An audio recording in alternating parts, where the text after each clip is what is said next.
Hi, ഞാൻ സ്നേഹ. SL ടോക്സിന്റെ പുതിയൊരു വീഡിയോയിലേക്ക് എല്ലാവർക്കും സ്വാഗതം. ഇന്ന് ഞാൻ നിങ്ങളോട് പറയാനായിട്ട് പോകുന്നത് ഗ്യാസ് ലൈറ്റിംഗ് എന്താണ്, എങ്ങനെ നമുക്കത് തിരിച്ചറിയാം എന്നുള്ളതാണ്. ആദ്യം നിങ്ങൾ ഗ്യാസ് ലൈറ്റിംഗ് എന്താണ് എന്നുള്ളത് മനസ്സിലാക്കിയിരിക്കണം. അതായത് ഒരാളെ സ്വന്തം വികാരങ്ങളെയും ഓർമ്മകളെയും തീരുമാനങ്ങളെയും ഒക്കെ സംശയിക്കാൻ, അതായത് സ്വയം തന്നെ സംശയിക്കാൻ ഇടയാക്കുന്ന ഒരു നിയന്ത്രണ രീതിയാണ് ഈ ഒരു ഗ്യാസ് ലൈറ്റിംഗ് എന്ന് പറയുന്നത്. വേറൊന്നല്ല, ചുരുക്കി പറഞ്ഞു കഴിഞ്ഞാൽ ഇതിന്റെ ലക്ഷ്യം എന്താണെന്ന് വെച്ച് കഴിഞ്ഞാൽ ഒരാളെ അവരെ തന്നെ സംശയിക്കാൻ ഇടയാക്കുക.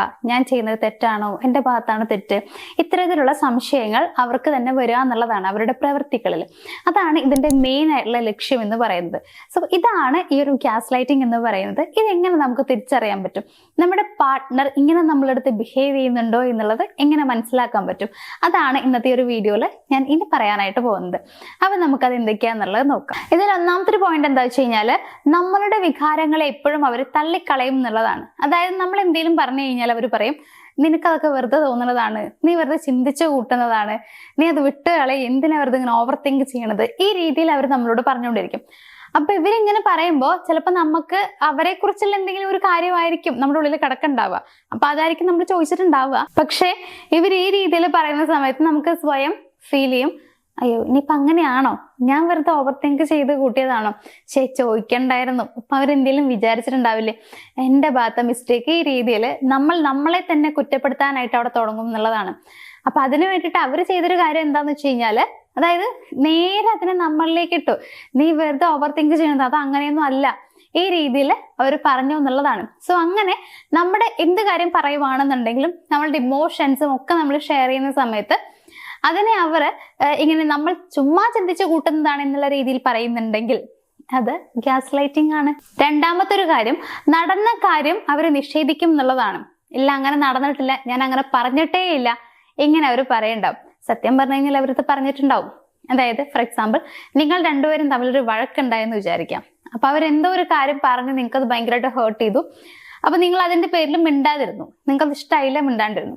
അപ്പോൾ നിങ്ങളുടെ അടുത്ത് ഇങ്ങനെ ചോദിക്കുകയാണ്, എന്താ മിണ്ടാണ്ടിരിക്കണേ എന്നുള്ള കാര്യം ചോദിക്കുമ്പോൾ നിങ്ങൾ പറയാണ്, എൻ്റെ അടുത്ത് അങ്ങനെ പറഞ്ഞിരുന്നില്ലേ, അതെനിക്ക് ഇഷ്ടപ്പെട്ടിട്ടില്ല എന്നുള്ളത്. അപ്പോൾ അവർ പറയാൻ, ഞാൻ അങ്ങനെ പറഞ്ഞിട്ടേ ഇല്ല, എപ്പോഴും ഞാൻ അങ്ങനെ പറഞ്ഞത്, എനിക്ക് തോന്നിയതാണ് എന്നാണ് അവർ പറയുണ്ടാവുക. അതായത് അവർ പറഞ്ഞ കാര്യം പോലും ഇല്ല, ഞാൻ പറഞ്ഞിട്ടേ ഇല്ല എന്നുള്ള രീതിയിലേക്ക് അങ്ങനെ നിഷേധിക്കുന്നുണ്ടെങ്കിൽ, ആ ഒരു കാര്യം തള്ളിക്കളയാൻ നോക്കുന്നുണ്ടെങ്കിൽ അതും ഗ്യാസ് ലൈറ്റിംഗ് ആണ്. അതായത് ഒരു തരത്തിൽ ഒരു നിയന്ത്രണമായിട്ട് നമുക്കിതിനെ കാണാം. മൂന്നാമത്തെ ഒരു കാര്യം, എല്ലാ തെറ്റും നിങ്ങളുടെ മേലെ ചുമത്തും, അല്ലെങ്കിൽ അതിന്റെ ഉത്തരവാദിത്തം മുഴുവൻ നിങ്ങൾക്ക് തരുന്നുള്ളതാണ്. ഇതൊക്കെ നീ കാരണം സംഭവിച്ചത്, നീ അങ്ങനെ ചെയ്തുകൊണ്ടാണ് ഇതുണ്ടായത്, ഇതിന്റെ മുഴുവൻ ഉത്തരവാദി നീ മാത്രമാണ്, ഈ രീതിയിൽ അവർ പറയണ്ടാവും. സത്യം പറഞ്ഞാൽ നിങ്ങൾ ഇത് അറിഞ്ഞിട്ട് പോലും ഉണ്ടാവില്ല, നിങ്ങൾ ഒന്നും ചെയ്തിട്ടുണ്ടാവില്ല, അവരായിരിക്കും തെറ്റ് ചെയ്തിട്ടുണ്ടാവുക. പക്ഷെ അവർ അവരുടെ തെറ്റ് മറയ്ക്കാൻ ശ്രമിക്കും. അവരുടേതൊരു തെറ്റല്ല, നേരെ മറിച്ച് നിങ്ങൾ കാരണമാണ് അങ്ങനെ ഒരു തെറ്റ് സംഭവിച്ചത്, അല്ലായിരുന്നുവെങ്കിൽ അങ്ങനൊരു സംഭവമേ അവിടെ ഉണ്ടാവില്ലായിരുന്നു എന്നുള്ള രീതിയിലായിരിക്കും അവർ പറയാം. ചിലപ്പോൾ നിങ്ങൾ തന്നെ വിചാരിക്കും, അയ്യോ ഞാനപ്പം അങ്ങനെ പറഞ്ഞുകൊണ്ടാണോ ഇത് ഉണ്ടായത്, ഞാൻ അങ്ങനെ പറയണ്ടായിരുന്നു എന്നുള്ളത്. ഇപ്പോൾ ചുമ്മാ ഒരു എക്സാമ്പിൾ പറഞ്ഞുതരാണ്. അപ്പൊ നമ്മൾ ഒരാളുടെ അടുത്ത് പറയാണ്, എന്താണ്, നമ്മൾ പൊതുവെ പണ്ട് മുതലേ പറയുന്നൊരു കാര്യം ഉണ്ടല്ലോ, ഒരു എക്സാമ്പിൾ മാത്രമാണ് കേട്ടോ, ഈ നമ്മൾ പറഞ്ഞ കാര്യം ഫലിക്കുക എന്നൊക്കെ പറയുമല്ലോ. അതായത് അയ്യോ നിനക്ക് എന്തോ ഒരു മുടിയാന്നൊക്കെ നമ്മൾ പറയും.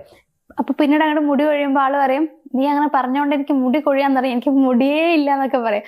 അപ്പൊ നമ്മൾ വിചാരിക്കും, അയ്യോ ഞാൻ പറഞ്ഞുകൊണ്ടാണോ, അങ്ങനെ നമ്മൾ വിചാരിക്കും. ഒരു എക്സാമ്പിൾ മാത്രമാണ് ഇത്, അത് അങ്ങനെ എടുത്താൽ മതി. അതേപോലെ തന്നെ ഇപ്പോ എന്തെങ്കിലും ഒരു കാര്യം നടന്നു കഴിയുമ്പോൾ, ഇത് നീ അങ്ങ് പറഞ്ഞോണ്ടല്ലേ, നീ അങ്ങനെ ചെയ്തുകൊണ്ടാണ് ഇത് ഇങ്ങനെ ഉണ്ടായത് എന്നുള്ള രീതിയിൽ പറയുമ്പോൾ നമ്മൾ തന്നെ വിചാരിക്കും, അയ്യോ ഞാൻ ഇനി അത് ചെയ്തുകൊണ്ടായിരിക്കോ എന്നുള്ളത്. പക്ഷെ സത്യത്തിൽ അങ്ങനെ ആയിരിക്കില്ല, അവരുടെ ഭാഗത്താവും മിസ്റ്റേക്ക് ഉണ്ടാവുക.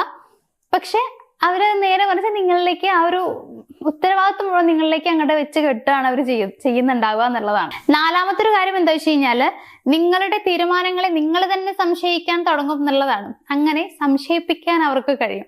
അതായത് നിനക്ക് ഇതിനെ കൊണ്ടൊന്നും കഴിയില്ല, നീ ഇത് ചെയ്ത ശരിയാവില്ല, നിന്റെ ആ ഒരു തീരുമാനം തെറ്റാണ് എന്നുള്ളത് അവർ പറയുകയും ചെയ്യും. നിങ്ങൾക്ക് തന്നെ ഫീൽ ചെയ്യും, അയ്യോ ഇനിയിപ്പോ ഞാനത് ചെയ്ത് കഴിഞ്ഞാൽ ശരിയാവില്ലേ, ഏതെങ്കിലും ഒരു കോഴ്സിന് നിങ്ങൾ ചേരണം എന്ന് നിങ്ങൾക്ക് ആഗ്രഹമുണ്ട്. അപ്പൊ നിങ്ങളത് അവരുടെ അടുത്ത് പറയാണ്, ആരുടെടുത്തേലും പറയാണ്. അപ്പൊ എക്സാമ്പിൾ ആണ് കേട്ടോ. അപ്പൊ അവര് പറയണില്ല, നിന്നെ കൊണ്ട് ആ കോഴ്സൊന്നും എടുത്ത് കംപ്ലീറ്റ് ചെയ്യാൻ പറ്റില്ല, നീ ആ തീരുമാനം മാറ്റിക്കോ, ആ തീരുമാനം തെറ്റാണ്, നീ ചെയ്തിട്ട് കാര്യമില്ല, നിന്നെ കൊണ്ട് പറ്റില്ല എന്ന് പറയുമ്പോൾ നമുക്ക് തന്നെ സ്വയം തോന്നും, അപ്പൊ പിന്നെ എടുക്കണോ, എടുത്തു കഴിഞ്ഞിപ്പോ പാസ്സായില്ലെങ്കിലോ, വേണ്ട എടുക്കണ്ട ആ രീതിയിലേക്ക് നമ്മളൊന്ന് പിൻവലിയും എന്നുള്ളതാണ്. അപ്പൊ അങ്ങനെ ഏതൊരു കാര്യം വളരെ സിമ്പിൾ ആയിട്ടുള്ള കുറച്ച് എക്സാമ്പിൾ മാത്രമാണ് ഞാൻ പറഞ്ഞിരുന്നത്. ഇത് നിങ്ങൾ ജസ്റ്റ് ഒന്ന് കണക്ട് ചെയ്യാൻ വേണ്ടി പറഞ്ഞിരുന്ന കാര്യങ്ങളാണ് കേട്ടോ.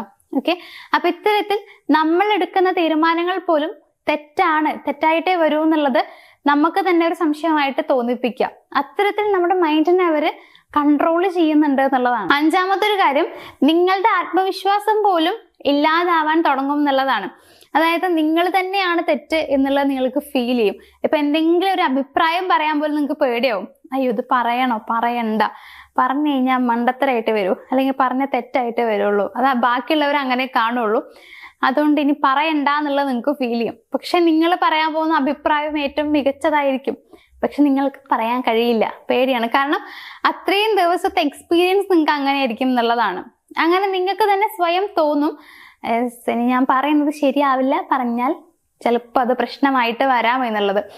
അപ്പൊ അത്തരത്തിൽ നിങ്ങൾക്ക് ഒന്നും പറയാൻ പോലും കഴിയില്ല.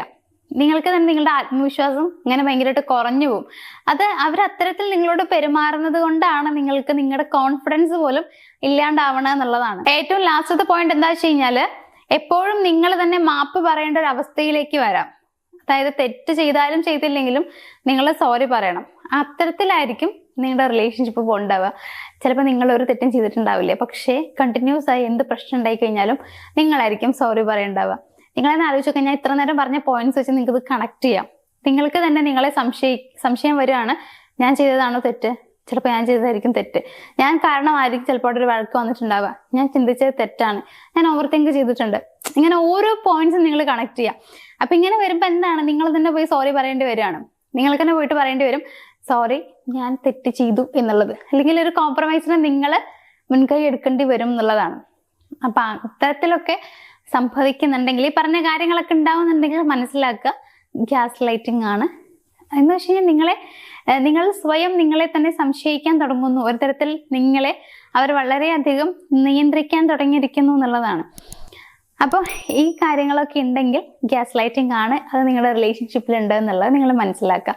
അപ്പൊ എന്തായാലും ഈ പറഞ്ഞിട്ടുള്ള കാര്യങ്ങൾ നിങ്ങൾക്ക് മനസ്സിലായിട്ടുണ്ടാവുമെന്ന് വിചാരിക്കുന്നു. ഈ ഒരു ടോപ്പിക് ഞാൻ ഇതുവരെ എടുത്തിട്ടില്ല, പക്ഷെ കുറെ പേര് ചോദിക്കുന്ന ഒരു കാര്യം ആയതുകൊണ്ടാണ് എന്ത് ചെയ്തിട്ടുള്ളത്. അപ്പൊ എന്തായാലും പറഞ്ഞ കാര്യങ്ങളൊക്കെ നിങ്ങൾക്ക് മനസ്സിലായിട്ടുണ്ട് എന്നുണ്ടെങ്കിൽ ജസ്റ്റ് ഒന്ന് ലൈക്ക് ചെയ്യുക. അതേപോലെ എന്തെങ്കിലും കാര്യത്തെക്കുറിച്ച് അറിയാൻ താല്പര്യം ഉണ്ടെങ്കിൽ ഒന്ന് കമന്റ് ബോക്സിൽ കമന്റ് ചെയ്യുക. നമ്മുടെ ചാനൽ സബ്സ്ക്രൈബ് ചെയ്യാതെ കാണുന്ന ആളുകൾ ഉണ്ടെങ്കിൽ ഒന്ന് സബ്സ്ക്രൈബ് ചെയ്തിട്ട് ബാക്കിയുള്ള വീഡിയോസ് ഒക്കെ ഒന്ന് കാണാൻ വേണ്ടി ശ്രമിക്കാം. നമുക്ക് എന്തായാലും മറ്റൊരു വീഡിയോയിൽ കാണാം. താങ്ക്